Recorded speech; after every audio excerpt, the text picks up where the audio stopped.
Middle east की जंग ने इस वक्त इस पाकिस्तान को एक चैलेंज दे दिया है।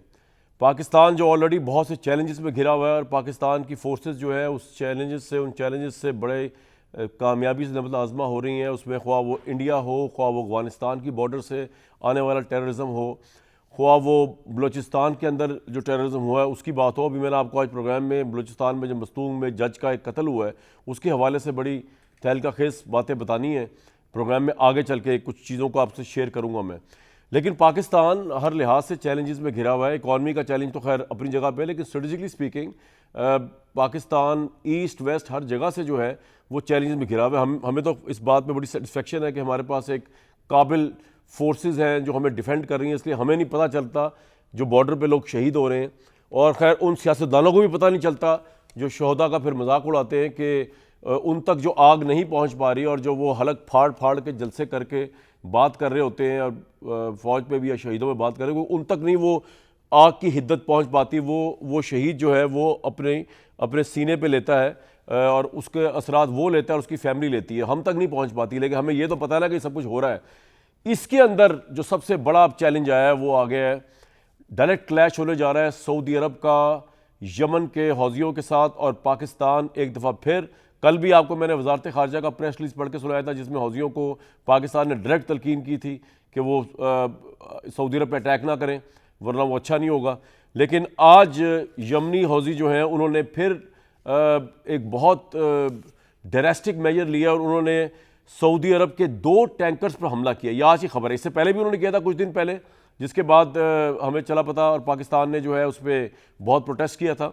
लेकिन आज यमनी हौजियों ने इन तमाम प्रोटेस्टों को, इन तमाम कंसर्न्स को जो अमेरिका दे रहा है, जो पूरी दुनिया दे रही है सऊदी अरब के हवाले से, वो सऊदी अरब के हर एक के साथ अच्छे ताल्लुकात है। वो एक लड़ने वाली नेशन है ही नहीं, वो तो एक पीसफुल नेशन है। वो पीस चाहते हैं, वो इकॉनमी की ग्रोथ चाहते हैं, वो ये उनका एजेंडा है। उनका कोई एजेंडा किसी के लड़ने का नहीं है। तो यमनी हौजियों ने नाकाबंदी खिलाफवर्जी करने पर 2 सऊदी टैंकर्स पर हमला किया और उनमें आग लगा दी। आपके सामने विजुअल चल रहे थे, गालिबन ये भी उसी चीज़ के थे। इसके बाद पाकिस्तान दोबारा मैदान में आया। प्राइम मिनिस्टर शहबाज शरीफ ने सऊदी वली अहद मोहम्मद बिन सलमान के साथ टेलीफोनिक रब्ता किया। ये बड़ा सिग्निफिकेंट टेलीफोनिक रब्ता है। मैं आपको बता दूं वंस अगेन, जिनको नहीं पता, पाकिस्तान का सिक्योरिटी पैक्ट है सऊदी अरब के साथ। सऊदी अरब पे अटैक ख्वाह वो हौजी करे या कोई और करे, वो पाकिस्तान अपनी सिक्योरिटी पे अटैक समझता है और पाकिस्तान मक्का और मदीना की सैंक्टिटी की वजह सऊदी अरब के साथ खड़ा हुआ है। तो उस जो ये रब्ता हुआ है प्राइम मिनिस्टर का और मोहम्मद बिन सलमान का, उस गुफ्तगू के अंदर प्राइम मिनिस्टर ने सऊदी फरमा रवा जो है उनको सऊदी अरब के साथ पाकिस्तान की मुकम्मल यकजहती का उन्होंने ऐलान किया। और शहबाज शरीफ ने यह भी कहा उनको, मोहम्मद बिन सलमान को, कि फील्ड मार्शल आसिम मुनीर और पाकिस्तानी कौम इस नाजुक वक्त में सऊदी क़यादत और बरादर अवाम के साथ मजबूत और अज़म के साथ खड़े हुए हैं। और ऑब्वियसली इसका मतलब यही लिया जा सकता है कि अगर अब जंग शुरू होती है सऊदी अरब और यमन के दरमियान, तो ये जंग सिर्फ सऊदी अरब और यमन की नहीं रहेगी, ये सऊदी अरब और हौजियों की नहीं रहेगी, ये पाकिस्तान उसके अंदर आएगा और पाकिस्तान डिफेंड करेगा सऊदी अरब को, ब्रदर कंट्री को। दूसरी तरफ इस वाक़े के बाद ये जो हौजी नहीं आ रहे बाज, आपको मैंने कल भी बताया था कि रेड सी की तरफ वो नाकाबंदी कर रहे हैं, लेकिन जो आज सऊदी 2 टैंकर्स को उन्होंने उड़ाया है, उसके बाद अमेरिका ने कहा है कि अगर हौजियों ने दोबारा ऐसी कार्रवाई की तो अमेरिका इसका जिम्मेदार ईरान को ठहराएगा। अब मामला जो है पाकिस्तान तो हौजियों तक ही, पाकिस्तान के क्योंकि ताल्लुकात बड़े अच्छे ईरान के साथ, पाकिस्तान ने अभी तक ओपनली कोई ऐसी बात नहीं की जिससे ईरान के साथ हमारे ताल्लुकात इफेक्ट करें या काउंट किए जाएं। लेकिन अमेरिका को तो आपको पता है आज़ादी है, अमेरिका ने खुल के कहा है। अमेरिका ने कहा अगर हौजियों ने दोबारा ऐसी कार्रवाई की तो अमेरिका उसको जिम्मेदार ठहराएगा। डोनाल्ड ट्रंप का इस बारे में ट्वीट आया हुआ है और उसने कहा कि year ago United States of America attacked very powerfully the Houthis for the interference with commerce and trade by shooting at ships. Since that time and during our conflict with Iran they have acted very responsibly. Unfortunately, now they are starting up again, shooting at 2 Saudi Arabian ships last night. Please let this truth serve to present that if they do this again, the US will hold Iran responsible in that. The Houthis are a surrogate or proxy of Iran and major military punishment will be inflicted upon Iran and of course the Houthis. और वो punishment भी उसने बता दिए क्या है। उन्होंने कहा कि हूतीज़ करें या ईरान के हर हमले के जवाब में एक पुल या बिजली घर तबाह कर दिया जाएगा। और उसने ये भी कहा है कि open the gates of hell after US troops killed launches. ये ट्वीट तो इनका पुराना है लेकिन उन्होंने आज दोबारा हाईलाइट किया है डोनाल्ड ट्रंप ने, क्योंकि उनके ऑब्वियसली आपको पता है कल भी जनाजे में गए हुए थे, कल आपको हमने बताया भी था 4 अमेरिकन सोल्जर के जनाजों में वो गए हुए थे। तो उन्होंने कहा कि हम open the gates of hell करेंगे अगर यूएस ट्रूप्स को दोबारा कोई एक भी मारा गया। ये तमाम डेवलपमेंट्स और साथ साथ ट्रंप ने सऊदी अरब के साथ जौहरी माहदा जो है ना वो बड़े इंटरेस्टिंग चीज़ के साथ मशरूत किया, वो आगे जाकर बताऊंगा। लेकिन पहले पाकिस्तान के लिए कितना बड़ा चैलेंज है अब सऊदी अरब के साथ अगर यमनी हुतीस की लड़ाई होती है और वो मामला ईरान तक भी फैलता है और पाकिस्तान भी उसमें आता है, कितना बड़ा चैलेंज है। ऑलरेडी पाकिस्तान जिन चैलेंजेस में घिरा हुआ है। सबसे पहले तो इस पर बात करते हैं मोहम्मद जुबैर साहब, साबिक गवर्नर सिंध, हफीजुल्लाह न्याई साहब और आमिर सलाना साहब। तो हफीजुल्लाह न्याई साहब, कितना बड़ा चैलेंज ये हमारे लिए आ गया इस वक्त और पाकिस्तान को क्या करना चाहिए ऐसे मौके पे? शुक्रिया मौका देने का। पहली बात तो यह है कि आपने बड़ी एक बात की तो उसमें थोड़ा हैरान कर दिया है कि सऊदी अरेबिया जो है वो एक पुरअमन कौम है, बिल्कुल पुरअमन कौम है, लेकिन उसका मतलब ये नहीं कि उनकी किसी का जंग नहीं हुई। सऊदी अरेबिया ने तो बहुत सी जंगें की हैं। 1934 में यमन के साथ उनकी बहुत बड़ी जंग हुई थी, कई साल जारी रही। फिर पहली जो अरब इसराइल वॉर हुई है उसमें सबसे ज्यादा जो आर्मी थी उसमें, क्योंकि किसी के पास इतनी ऑर्गेनाइज आर्मी नहीं थी, तो सऊदी अरब के पास रिलेटिवली बेहतर थी। फिर उसके बाद ये जो 1991 में गल्फ वॉर हुई है इराक के साथ, 1900 बुश सीनियर के वक्त में, तो सऊदी अरेबिया की तरफ से पूरी जंग में बाकायदा बॉर्डर पे हिस्सा लिया गया और मिसाइलों से भी हुआ। तो चलो ये सिमनी बहस है, लेकिन मैं आपको ये बताऊं, इस जंग में मेरा ख्याल है कि सऊदी अरेबिया एस्केलेट नहीं करेगा। बावजूद है कि हुती अटैक करते रहेंगे, लेकिन सऊदी अरेबिया इसको एस्केलेशन लेडर पे वो कोई नहीं चढ़ेगा, ना उसको जो जंग को बढ़ाएगा।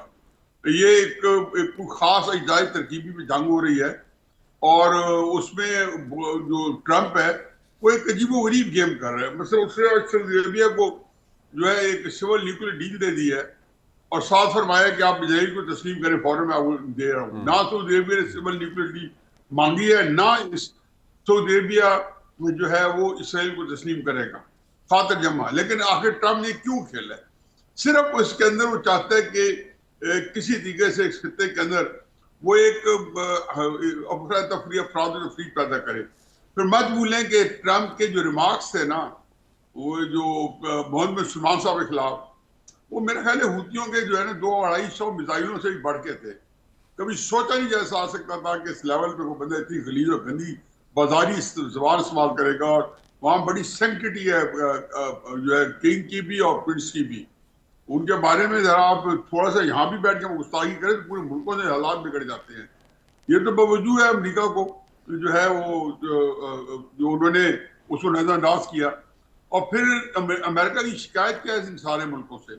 उनका ये ख्याल है कि मेरे अड्डे जितने तबाह हुए हैं, प्रिंस सुल्तान एयर बेस जो हुआ है दरान के करीब इस्तेमाल हुआ है, जो उसके बाद कतर के अंदर हुआ है, कुवैत के अंदर हुआ है, बहरीन तक इवन और यमन के अंदर भी, उनका ख्याल है कि जी ये लोकल जो है ना हमें मरवाया गया है। कभी वो कहते हैं मरवाया गया, आज खैर उन्होंने नई दूर की कोड़ी लाए हैं कि वो अब वो इन्वेस्टिगेशन हो रही है कि रूस ने तो नहीं ये सारी इंटेलिजेंस शेयरिंग की कि उनके अड्डे सारे तबाह कर दिए, उनको सारे जॉर्डन मूव करना पड़ा, तो जॉर्डन पे अटैक कर दिया।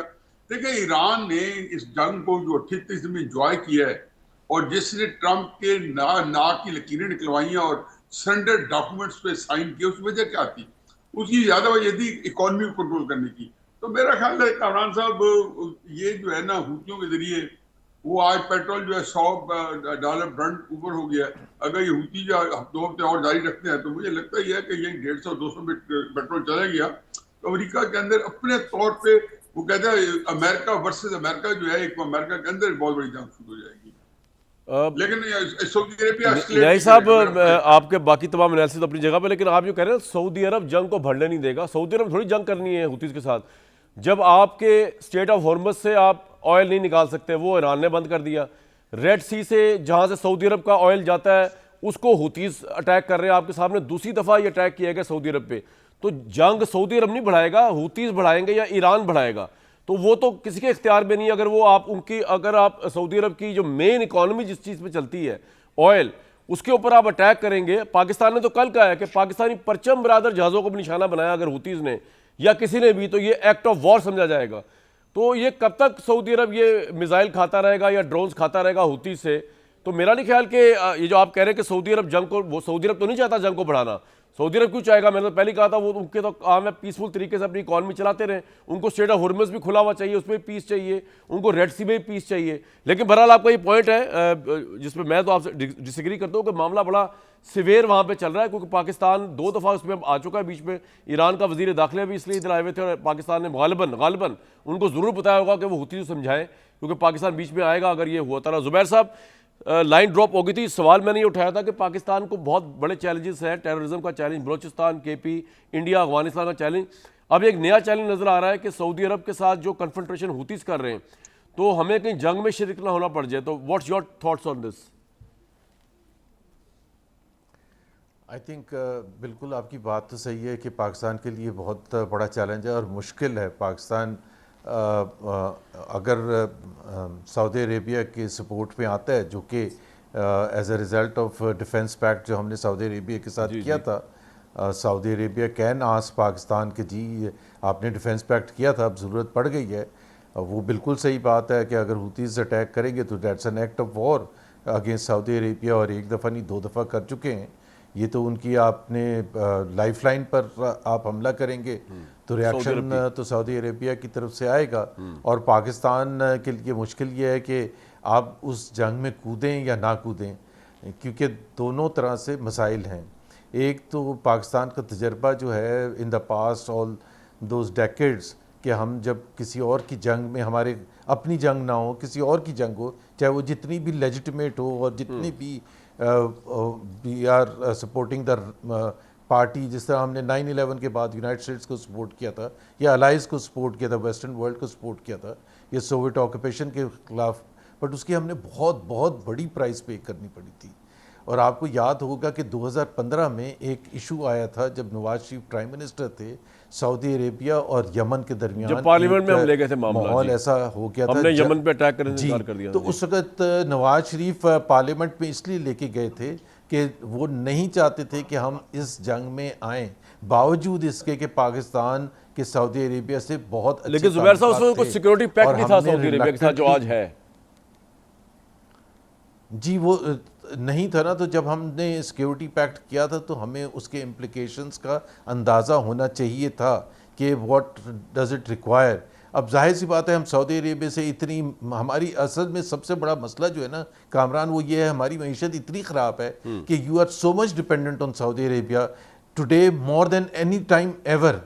मतलब अभी जब यूएई ने पैसा वापस मांगा, हम फिर सऊदी अरेबिया के पास गए, हमने $3 बिलियन उनसे ले लिए। हम ऑयल फैसिलिटी मांग रहे हैं, और वो भी हम कह रहे हैं कि आप ये हर साल के लिए ना करें, आप पता नहीं 15 साल के लिए हमें दे दें और हम आपको उधार चुकाते रहेंगे। सो आप जब इतने मुश्किल सिचुएशन में होते हैं, ऊपर से आपने डिफेंस पैक्ट भी साइन कर लिया, so I think Pakistan has got itself into a very serious trouble. मैं हमेशा से आपके प्रोग्रामों में भी ये कहता हूँ कि वो कंट्री जैसे इंडोनेशिया है, मलाइशिया है, वो अपने वो भी तो मुसलमान ममालिक हैं, उनके लिए भी तो खाना काबा और मदीना मुनव्वरा उतने ही अहम है जितना पाकिस्तान के लिए है। सो जब आप इस किस्म के एग्रीमेंट्स करते हैं, और आप जिस तरह आप सीटो और सेंटो के मेंबर बन गए थे अमेरिका के साथ, तो फिर उसकी आप जहाँ थोड़ी अपसाइड होती है तो वहाँ डाउन साइड भी होती है। और ये मुश्किल फैसला पाकिस्तान को, मेरा तो ख्याल है Pakistan will be left with no option but to go there. और पाकिस्तान जाएगा तो वो किस हद तक वो आग भड़कती रहेगी, ऑब्वियसली ना मैं कह सकता हूँ ना आप कह सकते हैं, और उसके ज़ाहिर है शोले पाकिस्तान में भी आएंगे और पाकिस्तान के लिए मुश्किलात भी बढ़ेंगी। सही। एक बात आपने जो बड़ी इंटरेस्टिंग कही कि हम सऊदी अरब के पास चले जाते हैं, वो तो ज़ुबैर साहब ऑब्वियसली आप लोगों की जो गवर्नमेंट्स हैं उनकी नाकामियाँ हैं। जो आप लोग, नून लीग की गवर्नमेंट आई, मुतवातिर आई, पीपल्स पार्टी गवर्नमेंट आई, मुतवातिर आई, तहरीक इंसाफ की गवर्नमेंट आई, आप लोगों ने इस मुल्क को सिर्फ चूसा है और कुछ भी नहीं किया ना आपकी गवर्नमेंट्स ने। अब तो आप नहीं उन पार्टीज़ के अंदर, लेकिन आपका एक ताल्लुक तो रहा है ना उनसे। तो भिखारी बनाने वाले तो हमें ये पॉलिटिशियंस हैं जो आपकी पार्टी के, साबका पार्टी के, किसी और की पार्टी, किसी और इस हमाम में सब एक जैसे, मतलब सिंगल आउट नहीं कर सकते। तो सऊदी अरब तो बेचारा हेल्प ही करता है हमारी, सऊदी अरब तो नहीं कहता भीख मांगने मेरे पास आ जाओ, लेकिन भिखारी बनाया इस मुल्क को हमारे इस मुल्क के सियासतदानों ने। तो अब क्या हो सकता है इसमें? मैं और आप बैठ के रो ही सकते हैं। तो सिक्योरिटी पैक्ट तो किया, उसके कोई ना कोई फ़ायदे हमें नजर आएंगे। आमिर इलियास राणा साहब, सिक्योरिटी पैक्ट का हमें जो फ़ायदा है वो भी बताएं, और ये कि जो ज़ुबैर साहब कह रहे हैं कि अगर हम कूदेंगे इस वॉर के अंदर, यमन वाली, हूतीस वाली, तो शोले और आग जो है हम तक आएंगे। Would you agree? बस मैंने आप तीनों को बड़े सुकून से सुना, तो थोड़ा सा मुझे भी जी, बात जी, करने जी, दीजिएगा, जी। क्योंकि जुबैर साहब उस वक्त इस्लामाबाद में होते थे, प्राइम मिनिस्टर हाउस में पाए जाते थे जब किंग सलमान ने यमन में हेल्प मांगी थी, और राहील शरीफ साहब आर्मी चीफ थे, और जब फोन आया तो उनको फोन गया, और राहील शरीफ से इनकी फोन की बात हुई, और उन्होंने ही फिर जो मीटिंग बुलाई थी जिसमें पार्लियामेंट में जाने की बात की गई थी। ये नवाज शरीफ का कहना नहीं था, ये एस्टैब्लिशमेंट की तरफ से आई थी, और वहीं से बात बिगड़ी थी। आपको याद होगा कि नवाज शरीफ जब सऊदी अरब रियाज गए तो किंग सलमान खुद उन्हें एयरपोर्ट पे लेने आए थे। वहीं से मामलात खराब हुए थे, जब इधर से इनकार हुआ और दूसरे तरीके से उनकी हेल्प की गई। मैं उस पर नहीं जा रहा, वो फिर कभी बात करेंगे उसके ऊपर कि वो कैसे हेल्प हुई थी। और आपने सिर्फ सियासतदानों को मतून कर दिया, इसमें हमारी पिछली सारी मिलिट्री एस्टैब्लिशमेंट हमेशा साथ रही है, जिसके ऊपर आपने रगड़ दिया सिर्फ सियासी पार्टियों को। नहीं, चले ऐसा ना एस्टैब्लिशमेंट को भी करें। डाल दें बीच में। मुझे थोड़ा सा मुझे बात कर लेने देना। जी, आप जी। अपना नहीं, मैंने जिस कहा मैं वक्त आपसे एग्री करता एक हूँ, मिनट, सबका नहीं, एस्टैब्लिशमेंट को भी डाल दें उनका, कामरान लेकिन ये भाई, काम नहीं है ना, ये तो इनसे एक्सपेक्ट करना था हमने पॉलिटिशियंस। आपने तीनों को, बाकी दोनों हजरात को बाद में जवाब दिया, तो थोड़ा सा पेशेंस करें ना, मुझे बात तो कर लेने देना। आप ठीक, ठीक, डिसएग्री ठीक, कीजिएगा, मैं ये तो नहीं कह रहा। जी, मैंने ये कहा है कि आपने कहा तो मैं उस पे कह रहा हूं कि ये हकायक हैं। ये अगर गवर्नर साहब बाद में बने नहीं बताना चाहते तो मैं तो उस पे बात करूंगा। अच्छा, अब आप आ जाएं कि ईरान की लड़ाई और फलानी लड़ाई, वो जो हमारे यहाँ फिरका वारियत की बात होती है। देखें, आमिर भाई एक बात बताएं, आपने मोमिनी, कहा कि इस्टेब्लिशमेंट की तरफ से ये बात आई कि जी पार्लियामेंट में ले जाया जाए यमन वाला मामला, तो क्या नवाज शरीफ साहब पार्लियामेंट के बजाय यमन फौज देने को तैयार थे? देखिए मैं आपको बताऊं, एक बहस कराई गई जिसका सऊदी अरब में बुरा मनाया गया। ये बात ध्यान में रखिएगा कि वो लोग, जब आप कोई नया मुआहदा नहीं हुआ, पहले से एक्सटेंडेड काम हुआ है, पहले से बढ़ के मुआहदा हुआ है कि एक पे लड़ाई दूसरे पे लड़ाई। नहीं, मेरा सवाल आपसे ये है कि मैं नवाज शरीफ साहब का मौक़िफ़ क्या था उस वक्त? मैंने आपको मौक़िफ़ बिल्कुल बता दिया कि क्या था, कि वो जाना चाह रहे थे लेकिन यहां से रोका गया। अच्छा, किस तरह लड़ाई हो जाएगी, आप बात नहीं सुनना चाहते ना। ठीक है, मैंने कहा कि यहाँ पे लोग फिरका वाराना बात कर रहे थे। मैं आपको बड़ी क्लियर बताता हूँ, सिकंदर मोमिनी साहब रहे हैं ना पासदाराना इनकलाब की, उन्हीं की नुमाइंदगी है। न सिर्फ इनको मैसेज दिया गया बल्कि ईरान को मैसेज चला गया है, जो कल हमने अरबी में फॉरेन ऑफिस से अपना जो बयान जारी किया था, अरबी में क्यों किया था, हमने ईरान को भी बता दिया। सऊदी अरब के साथ हम खड़े हैं, हमारे परचम बरदार के साथ खड़े हैं, हमारी बरामदाद भी हैं, हमारी दरामदाद भी हैं उसी समुंदर से। ध्यान में रखिएगा, हम किसी सूरत में अपने आप को नुकसान पे नहीं ले जाने देंगे। पाकिस्तान के मफादात पे हरमैन शरीफैन की तो बात हमें हमेशा से करते आए हैं। कोई क्या करता है, उर्दन और मिस्र में क्या हुआ है, ये जो बॉर्डर पे बैठे हुए हैं गजा के, इन्होंने बच्चा लिया कोई जख्मी, इन्होंने कोई खुराक दी जब तक इसराइल ने दी? हम किसी की बात नहीं करते। हमारा पैक्ट सऊदी अरब से, सऊदी अरब का हमारे साथ है, वो हमारे साथ ऑल आउट है, हम उनके साथ ऑल आउट है। हम पूरी दुनिया की उम्मा के ठेके की बाद में बात कर लेंगे। इस वक्त जो बात हो रही है, मैसेज ये दिया गया है, और आज जो उन्होंने कर लिया, आपने सदर ट्रंप का बड़ी तफसील से बता दिया।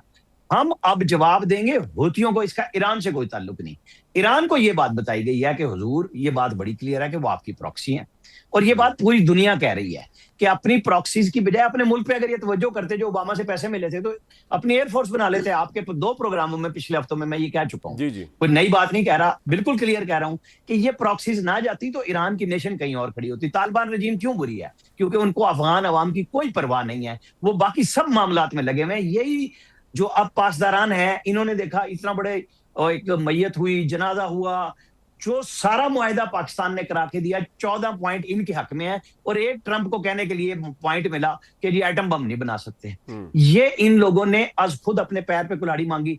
अगर उनकी तरफ से दिए गए रास्ते पे 2 जहाज नहीं जा रहे थे, ये कतर और पाकिस्तान को कह देते कि जी अब आप बात करें, ये जहाज क्यों जा रहे हैं गलत रास्ते पे। इन्होंने अटैक किया, रास्ता क्या हुआ, इंफ्रास्ट्रक्चर किसका तबाह हो रहा है? हम तो आए हैं ना माली प्रेशर में, बिल्कुल आ रहे हैं, तेल पे आए हैं, और पूरी दुनिया आ रही है। इवन अमेरिका में हो चुका हुआ है, वहां पे जो पेट्रोल की प्राइसेस हैं, समझे 25% वहां पे भी बढ़ गई हैं, जो मैं 1-2 प्रोग्रामों में अमेरिकन तजज़ियाकारों को मैंने सुना है। प्रेशर वहां अलग से है, टैरिफ का अलग से। हम अपनी बात करेंगे, हमने हुतियों को बता दिया है हम वहां क्यों बैठे हैं सऊदी अरब में, हमारे जेएफ थंडर का स्क्वाड वहां क्यों है, हमारे मिसाइल क्यों है। इसीलिए है कि अगर सऊदी अरब पे कुछ होगा, और अब तो ये हमारे ऊपर हो रहा है, इंटरनेशनल समुंदर में जो भी करेगा हमारे साथ, हमारी तो मैरीटाइम्स की एक बड़ी सिक्योरिटी की, हम पता नहीं कितने मुल्कों को लीड करते रहे हैं। जो जुबैर साहब कह रहे हैं कि उसकी आग हमारे तक आएगी, how would you respond to that? आग आ चुकी हुई है, इसी तरह की गुफ्तगू से आ चुकी हुई है। हमें अपने मुल्क को संभालना है, हमें अपने मफादात देखने हैं। ठीक है, जो इस मुल्क के मफादात के खिलाफ है, वो कहा गया था ना, फिर वहीं चले जाओ, फिर जाओ भाई वहां पे। हमें पाकिस्तान का सर आपका पॉइंट आ गया, खड़े होंगे। आपका पॉइंट आ गया। न्यायी साहब, अगर ये मामला सिर्फ हुतीस तक रहेगा, या आपको लगता है कि फिर ईरान तक भी ये मामला जाएगा और फिर ईरान भी इसमें आएगा, क्योंकि हुतीज का तो सबसे बड़ा सपोर्टर वही है। न्याई साहब। डॉक्टर साहब, मैं बड़ा एक दिलचस्प गुफ्तगू आप कर रहे हैं, यकीन जानो मैं बिल्कुल एंजॉय कर रहा हूँ, बड़ा अच्छा हुआ दोस्तों ने कंट्रीब्यूट किया है। मुझे ये बताएं, आपको ये पता है कि 38 दिन की जब जंग हुई है जो 28 फरवरी से शुरू हुई है, ईरान ने सऊदी अरेबिया पे कितने अटैक किए हैं? ईरान ने सऊदी अरेबिया पे 480 अटैक्स किए हैं, 46 बैलिस्टिक मिसाइल्स मारे हैं, रास तनूरा और यम्बो की रिफाइनरी पूरी उड़ा दी उन्होंने। वो तकरीबन 3-4 हफ्ते के बाद वो आई हैं, उनको आग लग रही, आग नहीं बुझती थी। तो क्या सऊदी अरब ने ईरान के खिलाफ जंग की? पाकिस्तान, सऊदी अरेबिया, सारे अरब मुल्क गए, बहरैन, यूएन के अंदर का हमने मजम्मत नहीं की। कल को देखेंगे कि यूएई भी बगल में जा तो आएगा। ये आप देख लेते, थोड़ा इंतजार करें। ईरान ने यहाँ पे मुल्ला मंसूर को मारा, हमने उसने हमला किया। मैंने यहीं पे बात कर रहे थे, मैंने कहा जी आप फिक्र ही ना करें, कोई भी फर्क नहीं पड़ता। हमारी और ईरान की इतनी अंडरस्टैंडिंग है कि आप तस्वर नहीं कर सकते। हमें शाह के वक्त में एक और वजह से थी, और 1979 के इस्लामी इनकलाब के बाद एक और वजह से है। देखो, हर चीज आप ईरान के साथ तल्लकात रख के जो है वहां पे कोई बहुत ज्यादा पिकनिक पार्टी मेकिंग नहीं कर सकते। आपको ईरान का आखिर कोई वजह तो है ना कि मैं आपको आखिरी खबर दूं कि ईरान का जो वफद परसों आया है, एक खास पैगाम आयतुल्लाह मुज्तबा खुमैनी साहब का पैगाम जो है वो ऐसी पैगाम पहुंचा रहे हैं कि जिसको कहने जी कि बिल्कुल हुक्का लिखा हुआ हाथ से या जुबानी, वो पाकिस्तान पहुंचाया उन्होंने। यहाँ के हमारे फील्ड मार्शल से मुलाकातें की, सबसे मुलाकातें की। वो क्या था, फिर उसके बाद उसमें क्या हुआ कि ईरान और वो उन्होंने ये प्रजिस्टियां तो आए हैं, वो जो परसों हमारे पास बैठे थे मंगल के दिन यहाँ पे मीटिंग करें, मंडे को आए हैं और मंगल की रात को यहाँ से गए या वेडनेसडे की सुबह गए हैं। तो मेरा ख्याल है कि बहुत सी चीजें क्योंकि हम उसको कॉम्प्रीहेंड नहीं करते, हमारा होता नहीं है। मेरा क्योंकि ये एक वो है जिसको कहना चाहिए पैशन है, या मैं इसको बहुत डिटेल में जानता हूँ क्या हो रहा है। और मुझे पता है कि जी ईरान, सऊदी अरब में, वहाँ अमेरिका ने इल्जाम लगाया है सऊदी अरबिया पे कि सुल्तान जो एयर बेस है जिसमें अमेरिकन स्टेशन थे, जिसमें 2 एवैक्स जो है और कोई कहता है 2.5-3 बिलियन का एक रेडार था, उनमें दोनों में बन जाने के 6-7 बिलियन के रेडार उड़ाए थे। वो कहते हैं सऊदी अरेबिया के अंदर मरवाए, अब वो कहते हैं रूस में मरवाए। अभी देखिए क्या तो रूस में बात आ रही है, वो तो उन्होंने कहा है कि जो ईरान को इंटेलिजेंस रूस ने प्रोवाइड की है। जी, आ जाइए, पहले आप अमेरिका के प्रेस को वाचिंग करते, वहां पे उन्होंने ठीक है सर, एजेंसी उन्होंने कहा जी कि सऊदी अरेबिया ने ये सारे के सारे जो जितने अटैक्स हुए हैं, सऊदी अरेबिया ने ईरान को वहां पे जो है ना एक कोऑर्डिनेशन। सर इसका कोई एविडेंस नहीं है, लेकिन मैं आपकी दो बातें की थी, ट्रम्प की 2 बातें। एक, उसने मोहम्मद सलमान को जब गाली दी, गली जबान अपने लेवल की इस्तेमाल की, तो उसने क्या कहा? उसने कहा be nice to me, your father was always nice to me. अब जरा अमेरिकन जो आप भी रह के आए, हम भी रह के आए, जुबैर साहब उनकी डिक्शन समझते हैं। अमेरिकन की ये डिक्शन है कि वो ये शिकायत कर रहे हैं तो मैं से डॉज कर रहे, be nice to me, public में गाली दे के कह रहे हैं।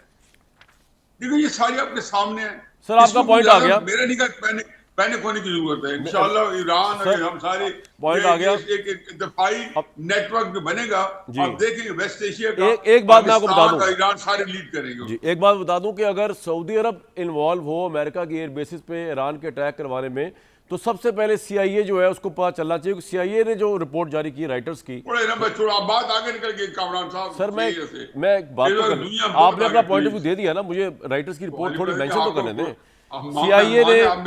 CIA ने जो है वो ना सऊदी अरब ना किसी और, उन्होंने रूस के किरदार की तहकीकात शुरू कर दी है कि CIA ने कहा है कि जो सऊदी अरब के ऊपर अमेरिकन बेसिस के ऊपर अटैक किया है ईरान की तरफ से, तो CIA को ये लग रहा है राइटर्स की रिपोर्ट के मुताबिक कि ये इन्फॉर्मेशन जो थी बड़ी स्ट्रेटेजिक इन्फॉर्मेशन जो है कि अमेरिका की एयर बेसिस कहाँ पे लोकेशन, कहाँ पे चीज़ें पड़ी हुई हैं, ये इनको रशिया की सैटेलाइट सिस्टम ने दी हैं।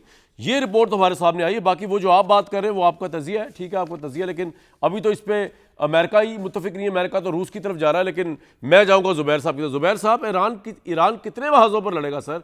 आप कह रहे हैं कि आग पाकिस्तान की तरफ आएगी। मैं तो कहता हूँ जिस आग में उतरा हुआ ईरान, बजाय वो उसमें से निकले, कहीं वो अमेरिका से अलग लड़ रहा है, गल्फ कंट्री से अलग लड़ रहा है, स्टेट ऑफ हॉर्मज़ में अलग वो लड़ रहा है, अब वो रेड सी के अंदर हूतीज़ के जरिए अलग लड़ रहा है, फिर वो क्या वो पाकिस्तान से भी खुदा न खास्ता लड़ेगा? हम तो लड़ना नहीं चाह रहे। वो ईरान को कुछ समझाने वाला है? आप समझा सकते हैं या आप कह रहे हैं ठीक कर रहा है ईरान? ज़ुबैर साहब। नहीं, मेरा ख्याल है आप और हम सबको एक चीज़, जहाँ हमने ईरान की तारीफ़ की है थ्रू आउट दिस वॉर, के ईरान ज़ाहिर है मजलूम था, अमेरिका ने अटैक किया, इसराइल ने अटैक किया, बहुत ज़्यादा नुकसान पहुंचाया और तबाही की, उनकी लीडरशिप को मार दिया, और ईरान ने खड़े होकर आंखें दिखा के ज़बरदस्त मुकाबला किया, और हम सब उसके जो उनका जज्बा है, उनके जो करेज है, उसकी हम तारीफ हम जो है करते हैं, ऐसी हो रही है और हमारी, मेरा ख्याल है दुनिया में जज्बे के एग्जाम्पल है। चक्करों में। लेकिन उसके साथ साथ मेरा अपना ज़ाती ये ख्याल है कि MOU जो साइन हुआ था उसमें ज़्यादातर निकात जो थे, बल्कि 90% वो ईरान के फेवर में थे। तो फिर तो मोर ऑफ अ रीजन के ईरान को होश के नाखून लेने आपकी, चाहिए सर। अब मैं इतने स्ट्रॉन्ग, मतलब ईरान को मेरा ख्याल है कि मैं I am convinced about it कि Iran made tactical blunder to continue this process, क्योंकि जाहिर है जब MOU साइन हो गया उसमें 60 दिन बड़े क्लियरली दिए हुए थे, वाज़े तौर पर लिखा था स्टेट ऑफ हॉर्मज़ में 60 दिन तक बिल्कुल नॉर्मल शिप्स जाएंगे। अब उन्होंने उस दौरान एक खिलाफ वर्जी की, तो अब डोनाल्ड ट्रंप को तो कोई भी नहीं हम समझा सकता। नॉट डोनाल्ड ट्रंप को मैं कहता हूँ कि वो एक संजीदा एक स्टेट्समैन है, उन्होंने ही ये जंग शुरू की, उन्होंने ही तबाही की, सारा ब्लेम उन्हीं को जाता है। लेकिन आई थिंक ईरान ने इसको एस्केलेट, अब हूतीज़ के थ्रू जब आप सऊदी अरेबिया, आमिर इलियास राना साहब कह रहे थे कि ये वो उसके प्रॉक्सी हैं ईरान, हूती बिल्कुल सही कह रहे हैं। तो जब वो उसके प्रॉक्सी हैं, तो जब अगर सऊदी अरेबिया के सपोर्ट पे पाकिस्तान आएगा हूतीज़ के अगेंस्ट, तो ईरान विल गेट इन्वॉल्व, और ईरान पाकिस्तान के साथ इन्वॉल्व होगा। किस तरह से इन्वॉल्व होगा, आई एम नॉट एन एक्सपर्ट, ना ही मैं असेसमेंट ना प्रेडिक्शन कर सकता हूँ। और 2015 का जो मैं आपको वाक़या बता दूँ, ये पता नहीं क्यों कह रहे हैं कि मैं छुपा रहा हूँ, मेरी जो नवाज शरीफ के साथ बिल्कुल क्लियर कट जो मैं समझा था उनके माइंडसेट को, कि वो नो करना चाहते थे, वो खुद नो करना चाहते थे।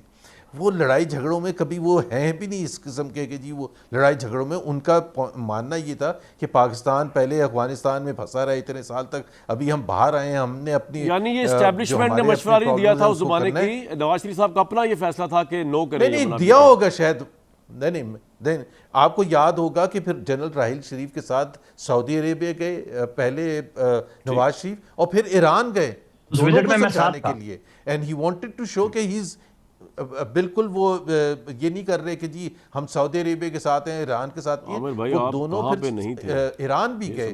बट एक असूली फैसला मैं बिल्कुल क्लियर हूं कि नवाज शरीफ का था, हो सकता है राहिल शरीफ, जनरल राहिल शरीफ का भी हो, उससे मैं I am not privy to that, but इतना मुझे पता है कि, लेकिन आपने ये बात कही है कि Iran will get involve, and he took the right decision. अगर पाकिस्तान आएगा तो आमिर भाई, हूतीज़ अभी हम कह रहे हैं कि वो प्रॉक्सी है, पूरी दुनिया ये कह रही है कि वो प्रॉक्सी है, तो अगर वो जंग की लपेट में आता है तो फिर ईरान समहाउ द अदर बैठ के देखेगा तो नहीं। जुबैर साहब, ईरान को समझाने वाला कोई नहीं, मैंने हिसाब लगाया, मतलब वो तो बहुत स्ट्रेच कर रहे हैं, वो बहुत ओवर कॉन्फिडेंट हो गए हैं इस एग्रीमेंट की वजह से, या वो कि अमेरिका का 1 बिलियन लग रहा है अमेरिका को। अभी वो कल आए हुए साजिद तारड़ साहब, उनके ट्रंप के नुमाइंदे, वो कहते हैं अमेरिका की तो वॉर इकॉनमी, हमें तो फ़र्क ही कोई नहीं पड़ता, हमारी तो वेपन साजी जो है पता नहीं कितने अरब का असला सऊदी अरब को बेच दिया इस वॉर के दौरान, कितना उसको बेच दिया, उन्हें तो कोई फ़र्क नहीं पड़ रहा सर।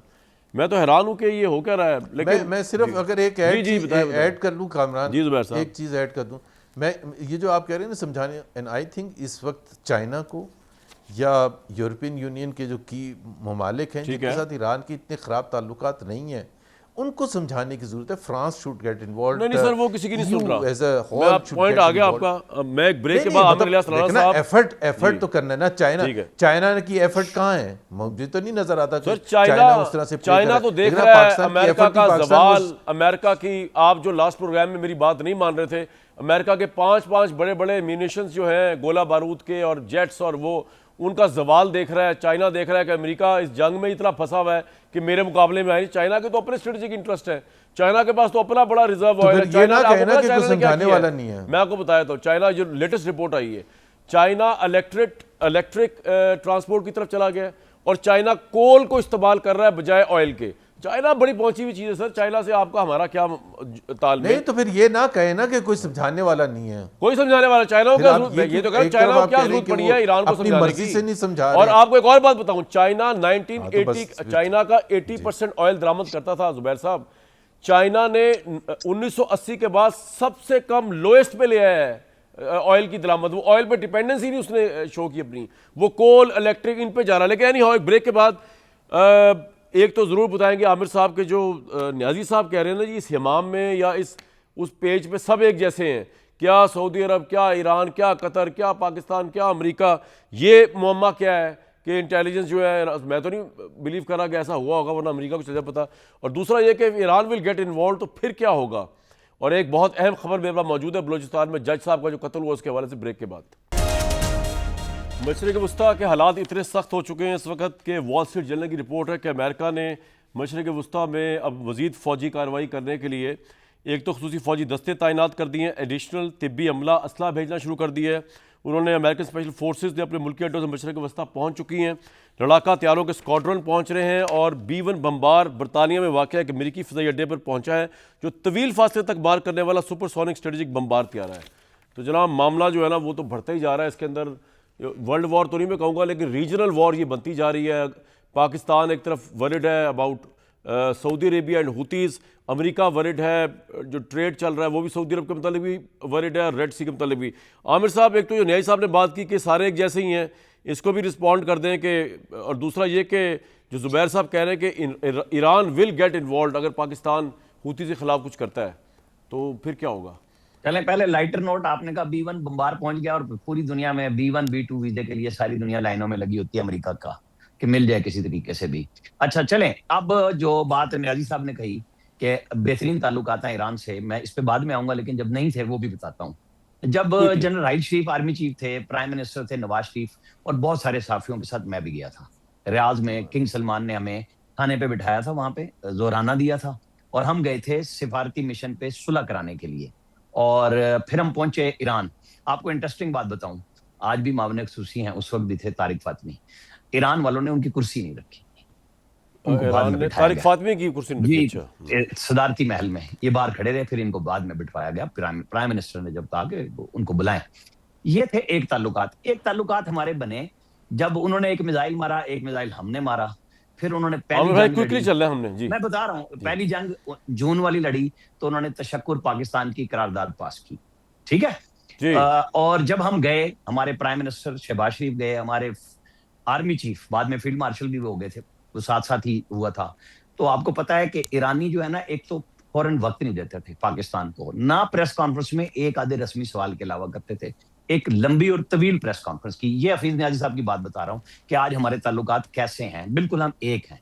हमने ईरान को ये नहीं कहा कि हम आपके खिलाफ जाएंगे। हमने जब सऊदी अरब के लिए मैसेज दिया था कि आपने उधर नहीं मारना, हम उनके साथ खड़े हैं, उसके बाद रिस्पेक्ट हुई और मोहम्मद बिन सलमान ने भी रिस्ट्रेन का। लेकिन सर जिस तरह हम सऊदी अरब के साथ खड़े हुए, ईरान और हुती एक दूसरे के साथ खड़े हुए, तो फिर ठीक है खड़े रहे। हुती जो है वो कोई मुल्क नहीं है, वो एक मलेशिया है, प्राइवेट आर्मी है जी, जो इन्होंने खड़ी की है, जो पाकिस्तान के परचम बरदार पे हमला करेगी, चाहे जहाज आ रहा है या जा रहा है।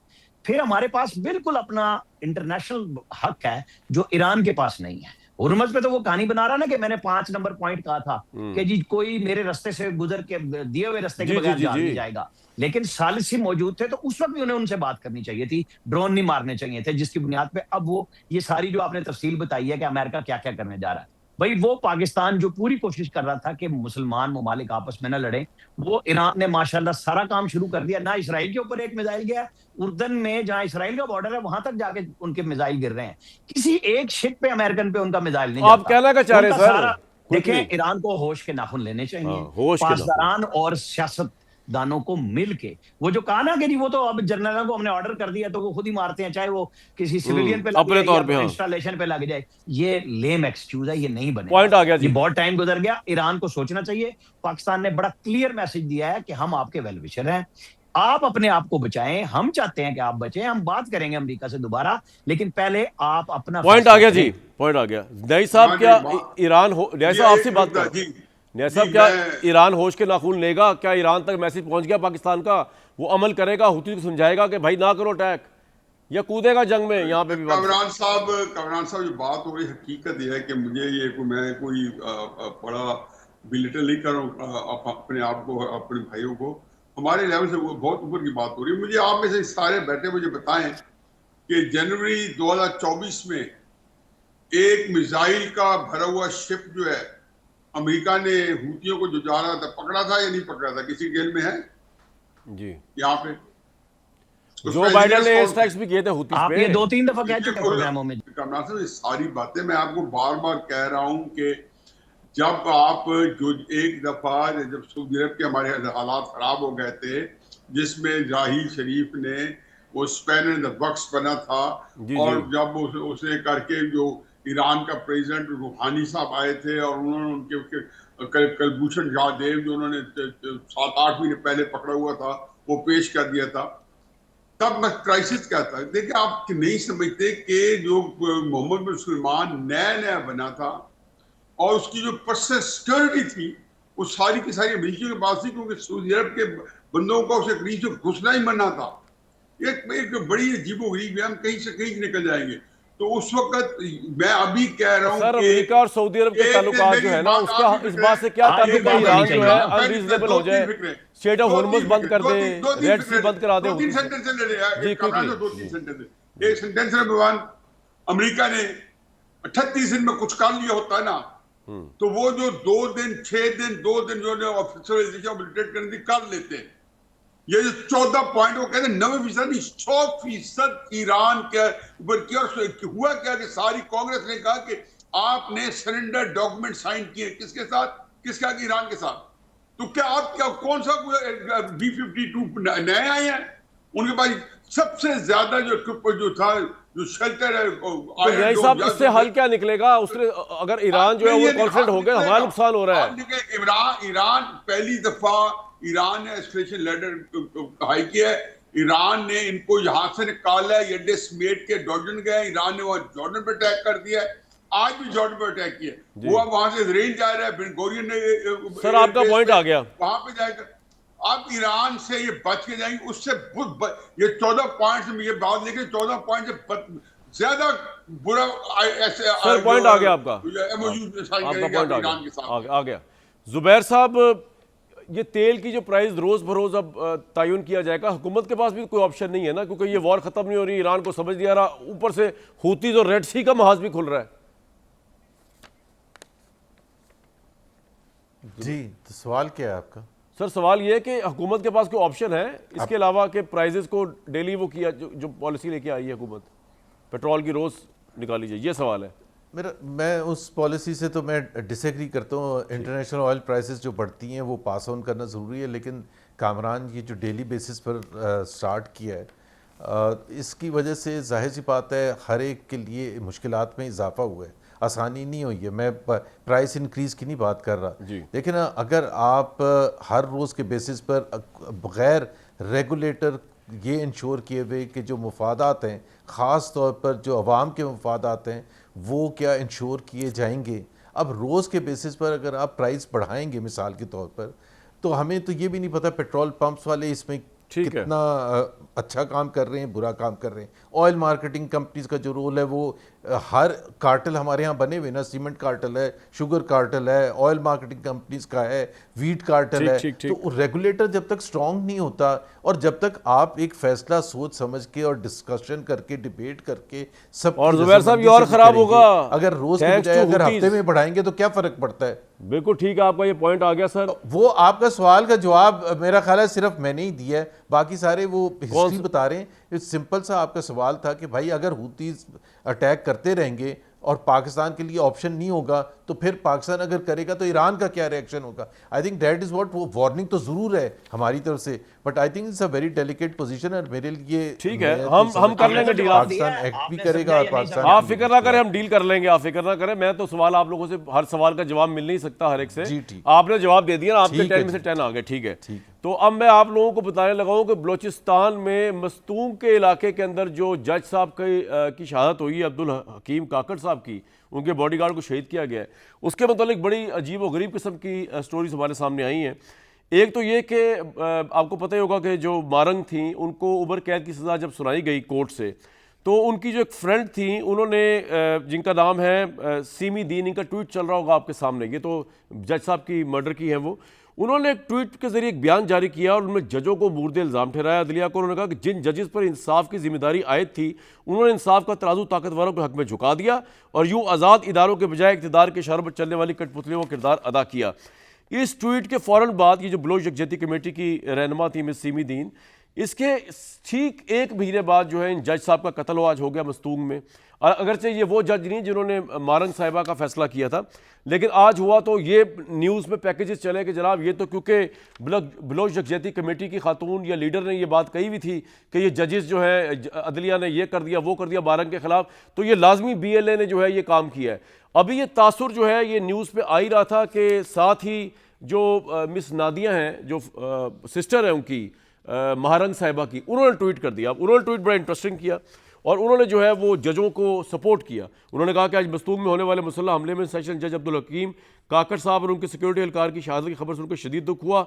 दिस एंड दैट, मतलब उनको सपोर्ट किया नादिया साहिबा ने, जो कि बहन है उनकी मारंग की, ताकि ये तासिर ज़ाहिल हो कि बलोचिस्तान यकजहती या BLS में शामिल है। और उसके थोड़ी देर बाद हमने देखा कि दाइश जो इतनी जल्दी कभी कबूल करता नहीं किसी दहशतगर्दी की कार्रवाई की जिम्मेदारी, वो बहुत टाइम लेता है अपना, उसने फ़ौरन दाइश ने आपके सामने दाइश जज की शहादत की जिम्मेदारी कबूल कर ली। तो उससे तासुर ये उभरा कि जनाब ये दाइश जो बीच में कूदा है, ये लग ये रहा है, तासुर ये उभर रहा है कि ये BLA के साथ को बचाने के लिए और लोग यकजहती कमेटी को बचाने के लिए दाइश और इनका आपस में गठजोड़ है, इनका हैंडलर एक ही है। एक ब्रेक के बाद आते हैं वापस। मशरिक़ वुस्ता के अंदर जो है वो हर रोज़ हालात बद से बदतर होते जा रहे हैं। जंग के बादल जो है वो छटने के बजाय मज़ीद गहरे होते जा रहे हैं और अब ये लग रहा है कि वर्ल्ड वॉर तो खैर नहीं हम कह सकते खुदा न खास्ता, लेकिन रीजनल वॉर की तरफ इस वक्त मिडल ईस्ट जा रहा है और हर बंदा जज्बात और जोश में, हर एक की इज़्ज़त इन्वॉल्व हुई हुई है, इधर लोगों की सिक्योरिटीज़ इन्वॉल्व हुई हुई हैं। Let's see, time is the best जज। मुझे दिए नेक्स्ट वीक तक के लिए इजाज़त।